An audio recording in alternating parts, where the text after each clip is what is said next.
Hello, I'm Conor O'Shea. Welcome to another episode of the Eddie Jones Coaching Podcast. This week, Eddie and myself are chatting to a man we've both faced on the touchline and are close friends.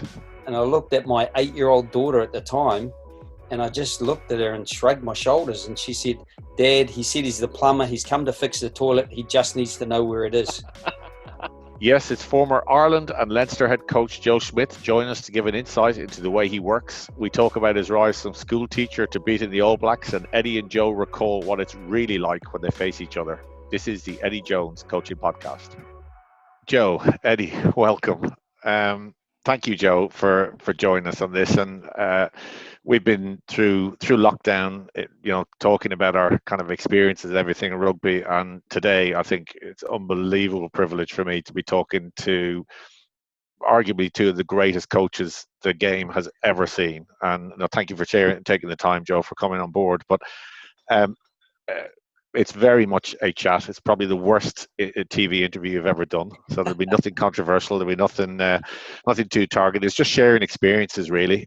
Some of them anecdotes and stories, but also just giving some insight into some of the coaches that will be listening in to us. And I'm always fascinated. We've heard probably enough from myself and Eddie over the last number of weeks, but your whole coaching journey, which you've gone through a million times, you've written the book, you've talked about it, but just to share with maybe some of the people in the community game over in England, where it started, because down in Mullingar, is it Wilson Hospital, and how did the boy from New Zealand end up starting his coaching career in some ways in Ireland in a lowly club rugby? Well, yeah. I mean, Mullingar probably wouldn't perceive themselves to be lowly, but I got myself into trouble already. You see, first time. Yeah. No, look, you'll get a few stones thrown from Westmead, but it's a long way across the channel. Yeah, you're safe until you come back. But I was a school teacher. I was playing first class rugby for a province called Manawatu at the time. I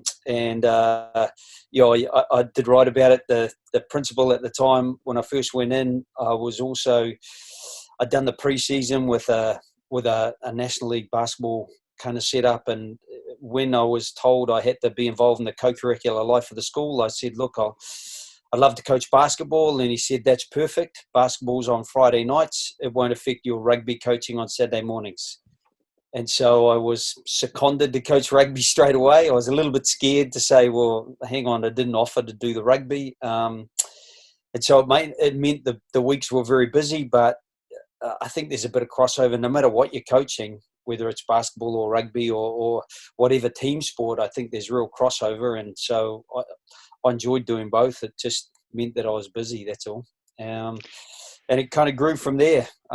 Snapped my Achilles tendon a couple of times. Ended up taking the kind of first 15 or senior cup team, and we made a couple of national finals, and ended up being involved with New Zealand schoolboys, and then ended up being involved with Bay of Plenty, then the Blues Super Rugby, and Claremont and Leinster and Ireland, and retirement.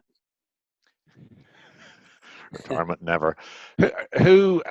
When you look back at yourself as the coach that you became, and you look back at those first steps, how did you coach a team?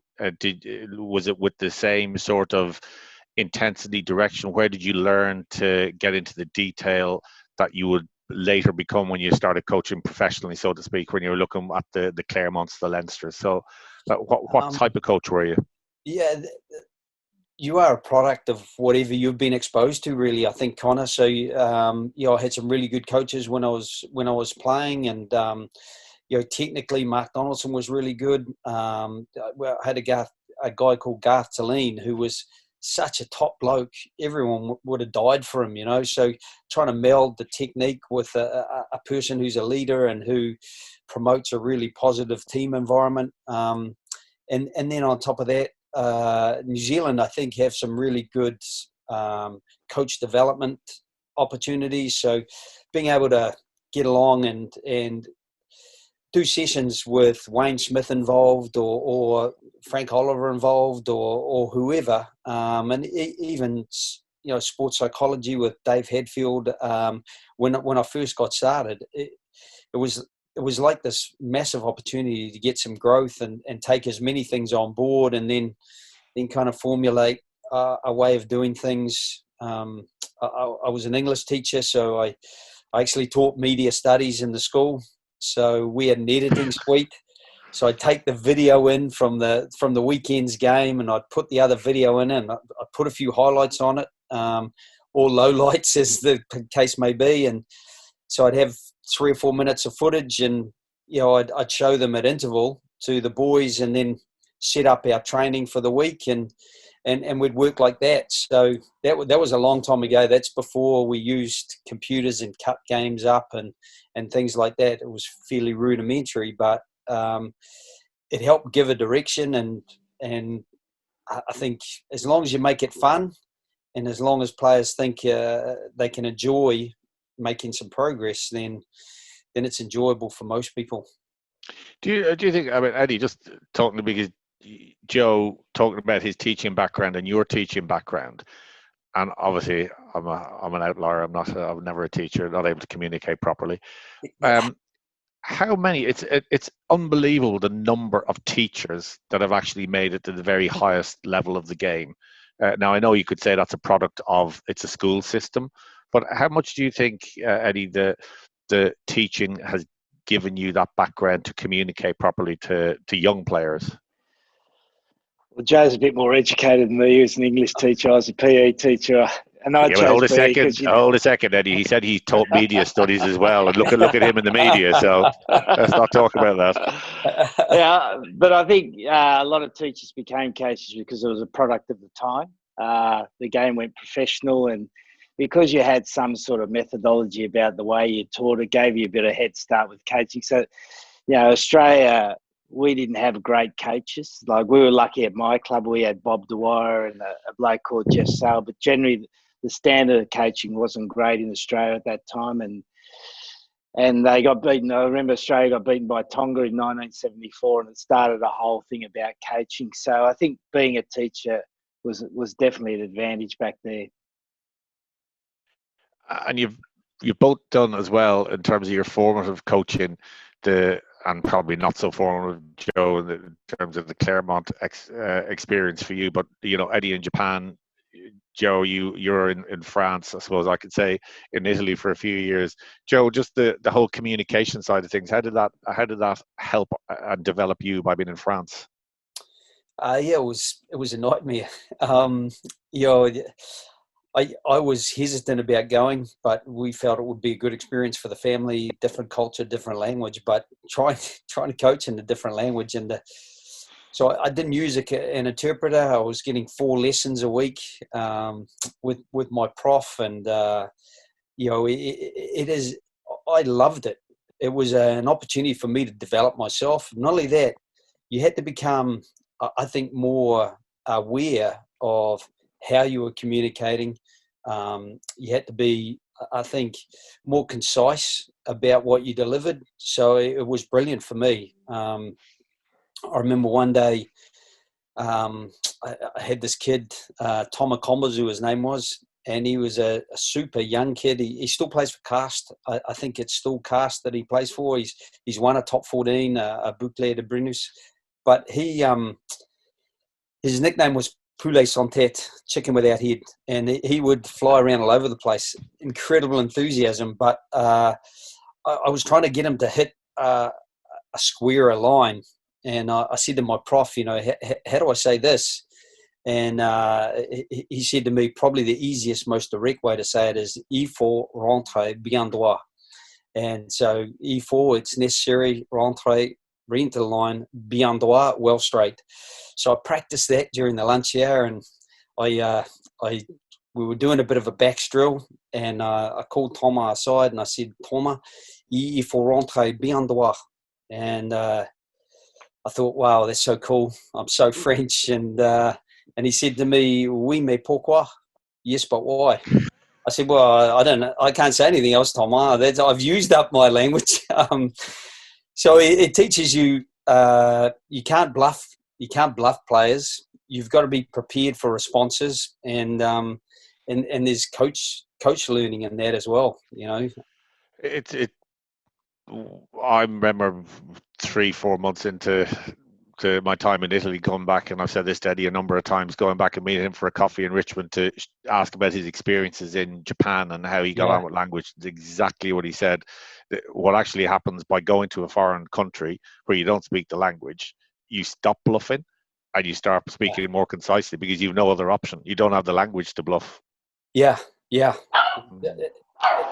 And so the transference of information, gets enhanced if you work really hard. I think it's hard to coach in a different language, and it's hard to accept that your kids are so much better at the language than you are, even though you're trying really hard. Their accent, theirs is organic. Mine's very organised in how I learn, and so it was always frustrating getting corrected by them continuously in the pronunciation of the language, but they were an asset as well. I remember one day an artisan turned up at the door, and I opened the door. He knocked on the door. I said, "Bonjour, monsieur," because like I was French, and he said, "Bonjour, monsieur," and a whole lot of other stuff. And I looked at my 8-year-old daughter at the time, and I just looked at her and shrugged my shoulders, and she said, "Dad, he said he's the plumber. He's come to fix the toilet. He just needs to know where it is." It's it keeps you humble when your kids are helping you out. Have you, and to both of you, but Eddie to start, examples, and not name, but have you seen coaches not immerse themselves? I go back to even thinking of a football example, and this is before I went to Italy, of a football manager who went to Spain, but he lived in a hotel. He never immersed himself in the culture, in the way the society was, and he was always looked on as transient. So, do you think, Eddie and Joe, that's a massively important thing for people to show? And that's the same when you move to Ireland. It's not just because it's a foreign language. It's when you go somewhere, you immerse yourself in it. Don't laugh at Ireland, Eddie. Yeah. Not going to say anything there, mate. I always found in Japan, it's funny little thing, but you could almost tell if a person had tried to eat with chopsticks, they were going to have a successful time there, because they wanted to be part of the culture. And Japan, eating's a big ritual, so to indulge in or to learn to eat with chopsticks gave a pretty good indication of whether the person was going to be a successful player or coach. I'm sure it's the same in other countries. There'll be something that indicates their desire to become, because you got to become part of it, don't you? You got to live it, and you got to show you care for the players. Joe? Yeah, and I think it's the same for the players, Eddie, isn't it? We had some players in Claremont. We had, I think, 11 or 12 different nationalities, and some of them would come in, and after 3 years, they could say, "Comment ça va?" How's it going? But that was about it. And that would frustrate me a little bit, because part of genuinely integrating into the team is being able to transfer information, and not expect everyone to meet you in an English speaking way, or a Georgian, or whatever the language. Although the Georgians were very fluent, the two front rowers we had, it's part of it as well, I think, and it also demonstrates to the other players that you are making an effort, you're making a commitment. And I'm going to bring you on then to your arrival to Leinster, Joe, and we've talked about kind of sliding door moments in your life and your rugby career. And I'm going to remember I used to sit in the TV panel with a guy called George Hook, and he had a good old go at this young Kiwi coach who had arrived in and lost his first couple of games in charge of Leinster. And I'm not going to ask about that. I'm asking about the player group, and maybe it's not just a Leinster thing, but we have these ups and downs. But there comes pivotal games and moments in your coaching career that shape what your future is like. And a lot of that is defined by luck as well as by the effort that you put in. Can you think back to maybe that moment at Leinster where you start off, you're with this high-profile team, European champions, beginning to become dominant. They lose a couple of games. How does that feel when you're in that place? Yeah, it's a tough place to be. They thankfully they weren't European champions the previous year, and Yeah. That probably, it's tough to take over a championship winning side, even tougher. But and I don't know what maybe George was upset about. We only lost 5 of our first 6 games, and 2 of those though were pre-season, so I don't count those. But we did lose 3 of the next 4. And it was away. We lost the 4th one. We lost away in Edinburgh. They got the bonus point. We just missed the bonus point. Scored a late try through Luke Fitzgerald that Ian Madigan didn't quite get the conversion. It was quite wide out. But I remember the players actually coming to me and saying, look, we really enjoy what we're doing. We think we're going to get better at this. It's the right thing for us. Because I was looking at that game thinking, right, we need to simplify what we're doing. We need to kind of limit our options, and they said the opposite. And we went out the following week and we beat Munster in the Viva, and it was a full stadium. And then we beat Russing, and then the following week we went away and beat Saracens in Wembley, and suddenly, in the space of 3 weeks. The whole picture has changed, and by the end of the season, you've won Europe, and people are happy again. And how much of that in your coaching do you say, this is my way, and how much do you evolve as a coach? How much do you evolve your game plan? Or do you say, listen, this is what I'm good at, this is what I want the team to deliver, and I'm going to live and die by that? Or, what is that in your mind?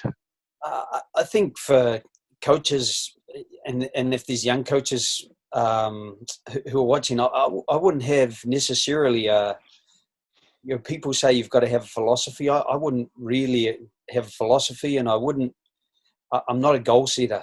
I believe that you just kind of build a foundation and be, really solid in the basics that you can deliver, and allow the players to grow kind of through that effectively. When I first came to Leinster, I'd never been the boss of a big team before, and I said that to the players I met, and I asked them, what do you want from me? What do you expect from me? And they actually said, we've seen how Claremont play. We see with the width they play with. We want to be able to play with that sort of width and with that freedom. And I said, look, I'll try to help you with that as best I can. And that's where it kind of started. So it was player driven a little bit right from the start.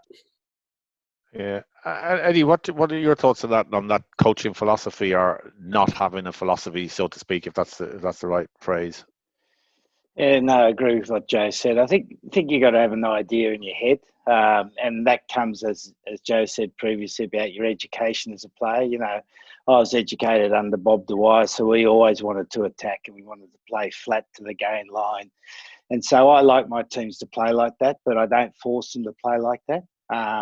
Now, if we can move towards playing like that, then it's great. But you've got to allow the players to develop where they're comfortable. And I think the higher you get in coach, the more it's about the players.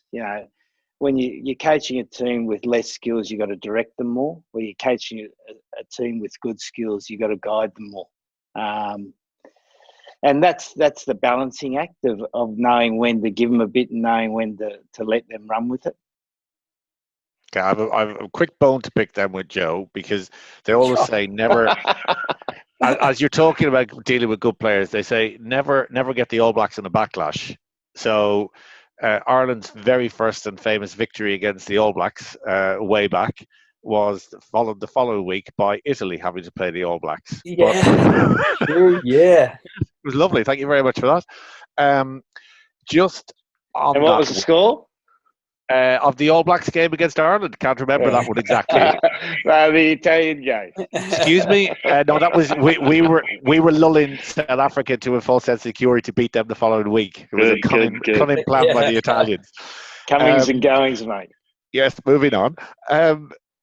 That week, Joe, like you're around so long in a setup, and you've had I'm trying to think of the history now, the heartache of the Ryan Crotty, like last minute try. You've all these kind of ups and downs that you've had. You've got that build up in that week in Chicago, pretty unique with the Irish community there. Probably there are matches you want so much, and that was something that you're aiming at. How much do you control that week yourself? How much do you devolve to the other coaches? Is it different emotionally if you're invested? Do you stay the same in terms of your prep? Yeah, I personally think it's pretty important to have a familiarity in the week if you can, because you want to take them outside their comfort zone, but you've got to give them something that's a bit comfortable. So you pick and choose when they're going to be uncomfortable. That particular week, we'd only just got together. We got together on the Sunday, trained on the Monday, flew out on the Tuesday, had a day off on the Wednesday.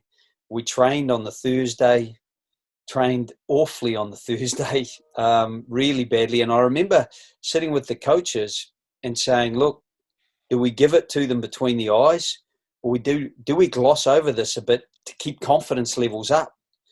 And in the end, we decided, look, we've got to give it to them between the eyes. Otherwise, we could cop a real hiding here. So I remember before the captain's run, we sort of said, look at this. We have got to be nailed on in these facets of the game, or it's going to be ugly. And the captain's run went quite well. They had to bring it forward. The captain's run was meant to be kind of mid-morning, but in the end we did it at 9 a.m. because the Cubs had won the World Series. They were expecting 5 million people in the middle of Chicago. I think it was the seventh biggest ever human gathering. So by the time we were coming back, they took us under the city, really, next to the railway line. And then we were coming back through, and we were passing under bridges and getting huge rounds of applause. They obviously knew we were going to win the next day, or they'd mistaken us for the Cubs coming into town. I think it was probably the latter. But the Chicago people were on a massive high, and being in the middle of it meant that things were quite buoyant anyway. And it was a brilliant week of weather. Early 20s, and the game itself, the All Blacks had played the Rugby Championship. They had a real rhythm to what they were doing. They'd scored a bonus point win in every round of the Rugby Championship, so it was incredible. 2 games against all the teams and 3 against the Australians. So, for us, they'd conceded 5 tries across the whole Rugby Championship, and so we had a nervous group of young players. But there were some special moments. Joey Carberry, who came on and closed the game at the end, he had his 21st birthday in Chicago Cut Restaurant.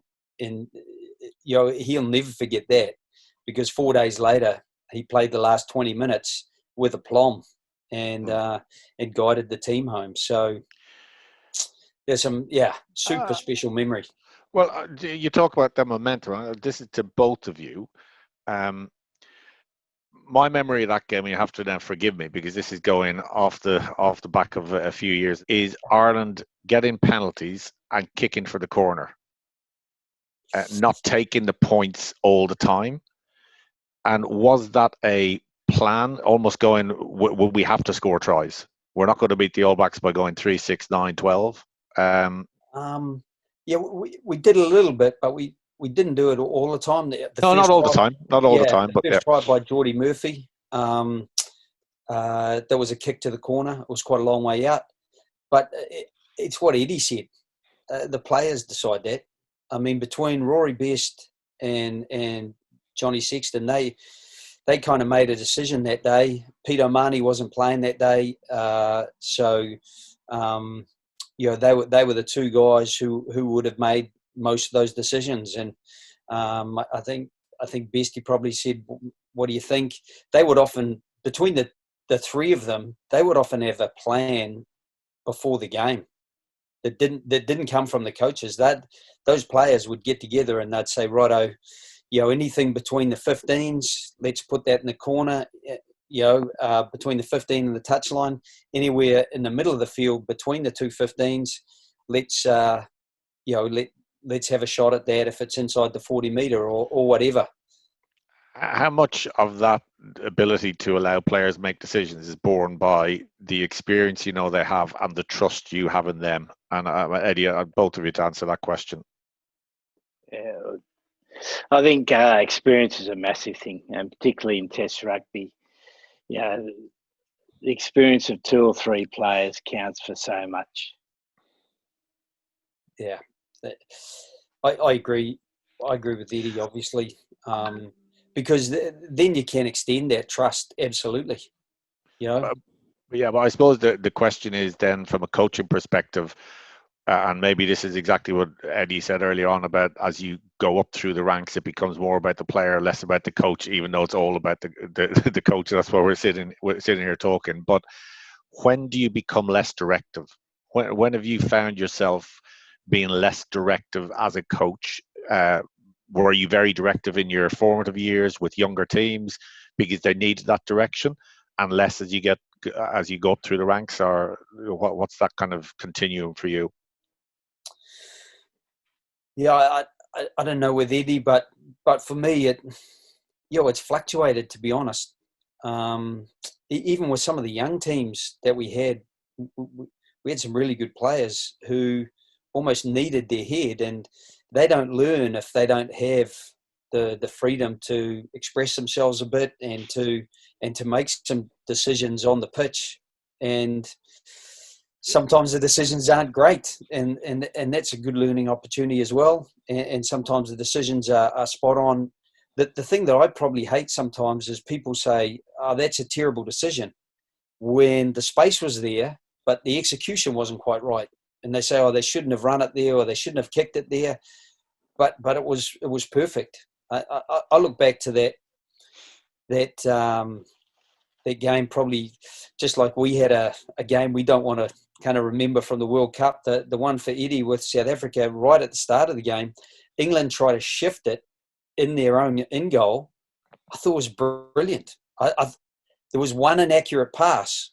Johnny May still got out, I think, to the 22, Eddie. But if they'd actually linked with that pass, they had the South African defence, and they would have had them in all sorts of trouble. But then, it's identifying it. But in those big moments, execution, you live and die by the quality of that execution. Yeah, I'd kind of add to that and say, if I was talking to a player after a game, if it's a decision made without rationale or reason, then you'd be annoyed. But if there is some sort of rationale behind what they're doing, they can explain. Well, you can't just go in hindsight and say it's wrong because this happened. That's what you saw. Yeah. That's what it's about. For Eddie's given us an insight over the past number of weeks on players that have helped shape his teams. Any examples? And I'm not going to allow you use Brian O'Driscoll as an example, so you have to think outside the box here. Or Gordon Darcy, or Johnny. Okay, there's three gone. Give me a player that you really have always found fundamental to your. I have someone in mind for you. I'm just wondering, will you say it? Fundamental to what you do on the pitch. That he's almost your coach on the pitch for you, and it's kind of glued it together. I think for me, especially coming into Leinster and not knowing the players as well, I coached Eastern Athewa for 3 years in Super Rugby in the Blues, so I used Issa very much as a conduit for kind of some of the coaching messages, because I felt we were very aligned, and he had huge respect in the group. It's hard, not to use someone like Johnny, who was the hub. Owen Redden is another guy who, or even Isaac Boss. Those guys who are your 9-10, it's hard to get away from those two. But certainly when I first came into Leinster, Isa Nathawa was pivotal, because it didn't matter what part of the game. Isa was incredibly effective collision, tackler, clean out, ball carrier, incredibly good in the air, skillful, kick, pressure goals, passing game. So he had universal respect, because sometimes, someone like Dricko is incredibly physical for a guy his size. The forwards all respected how physical he could be, and it was a bit like that with Issa as well. So, but there are so many really good players that I've benefited from their abilities, being able to map a plan for a game. I mean, what a great player he was, eh? Yeah. Jeez, he could play the game. Who's that?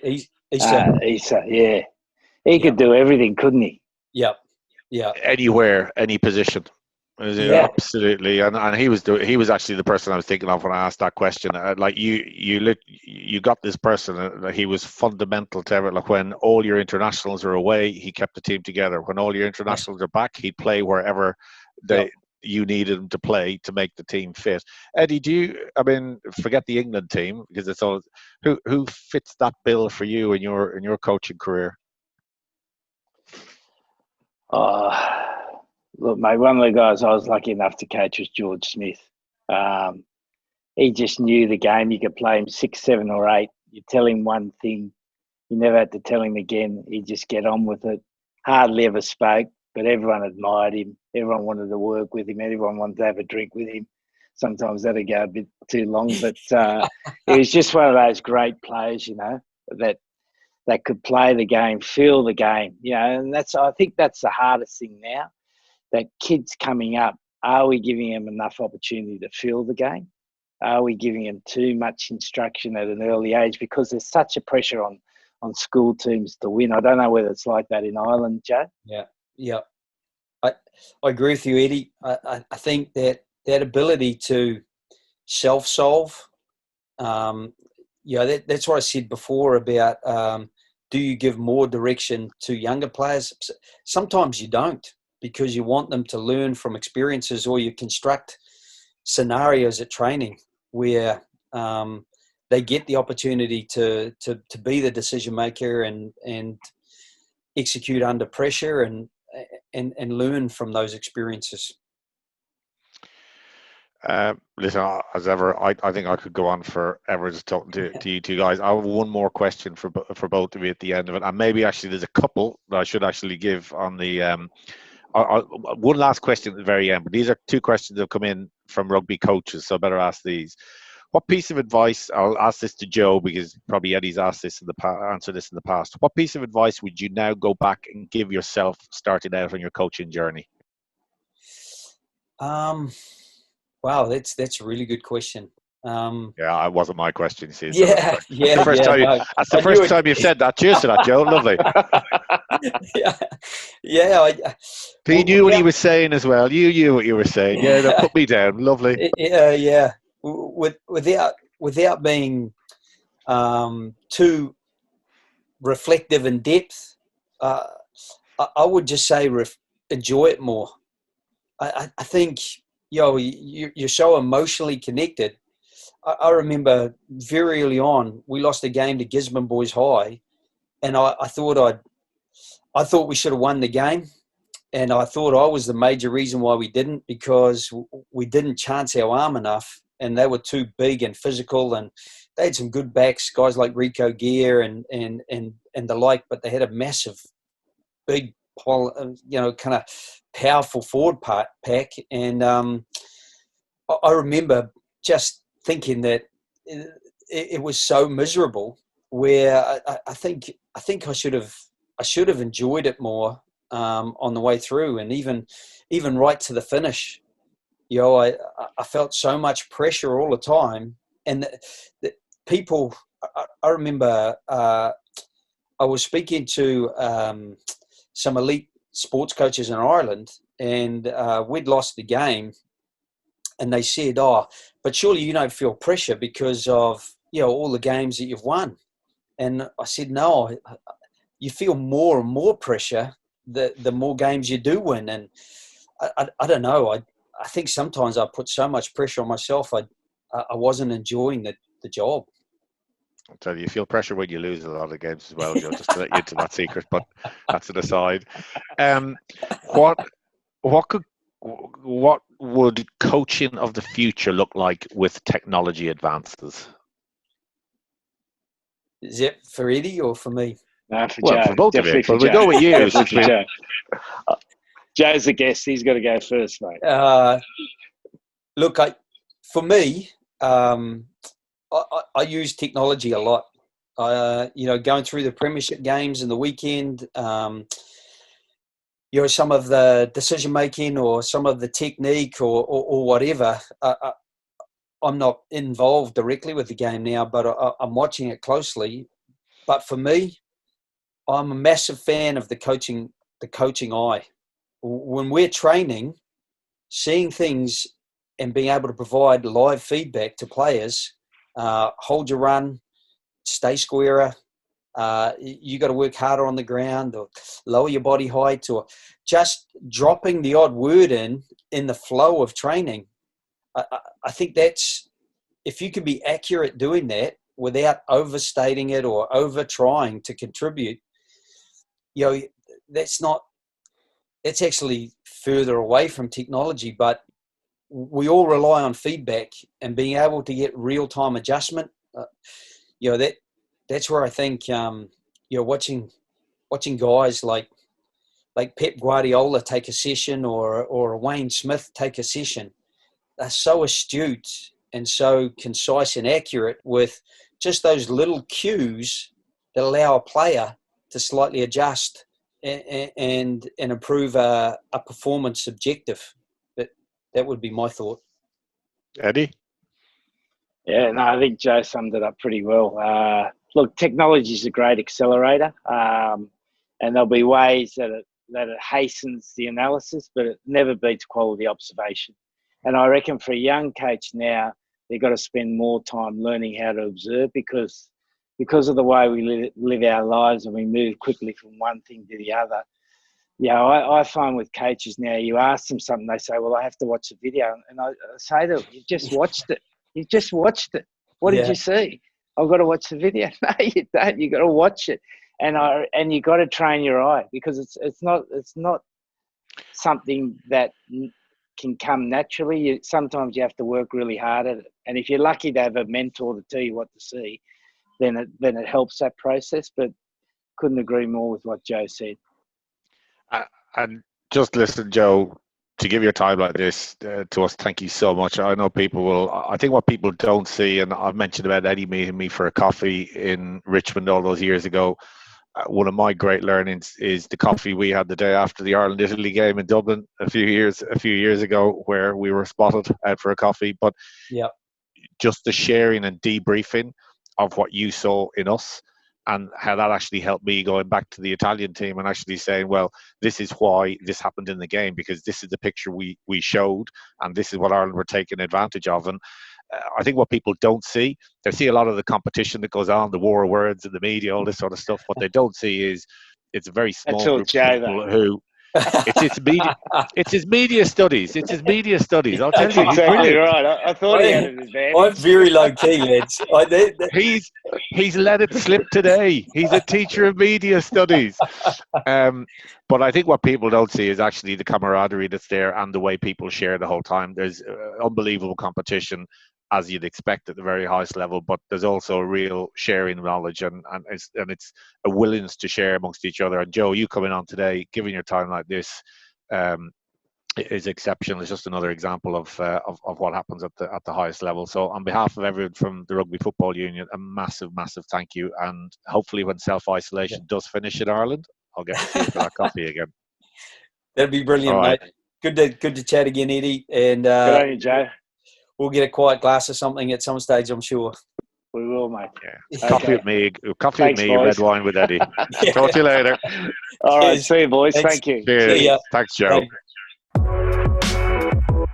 Our thanks to Joe Schmidt for joining Eddie and me. We hope you enjoyed it as much as we did. Next week, we've got an Olympic gold medal winning head coach for you in the shape of Danny Kerry, who guided Team GB to gold in hockey in Rio. Remember to keep your reviews and ratings coming for a chance to win a signed England shirt at the end of the series, and we'll see you next week.